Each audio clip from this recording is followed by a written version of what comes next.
40 yosh insonni joniga keladigan elchi debdilar. Qo'ng'iroq chalinadigan payt 40 yoshga kirdingmi bilginki, endi qolgan umring oldingi umringdan ko'p emas. 10 kunlik safarga chiqqan odam 7-kuni samolyotga chipta oladi. Sovg'a salom olib orqaga qaytishga harakat qiladi.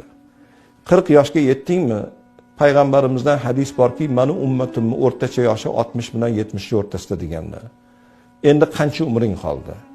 Endi qolgan umringda Allohga duo qilishimiz kerak ekanki, Parvardigor qancha umr bergan bo'lsang, otamga, onamga, menga bergan umringga men shukr qilay.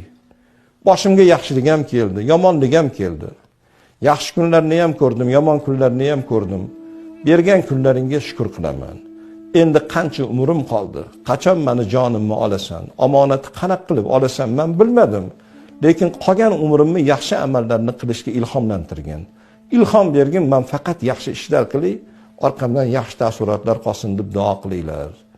90 yoshga kirgan, 80 yoshga kirgan odamni janozasini o'qiganinglarda hali menga boru, men yoshman demanglar. Xaridor kelgandan keyin iloji yo'q. Xaridor yosh tanlamaydi. Xaridor joy tanlamaydi. Xaridor vaqt tanlamaydi. Bu xaridor Hazrati Azroil alayhissalom.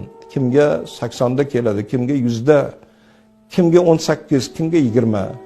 Xaridor kelgandan keyin 1 soat oldinga emas, 1 soat orqaga emas. Omonatni bermasdan ilojing yo'q.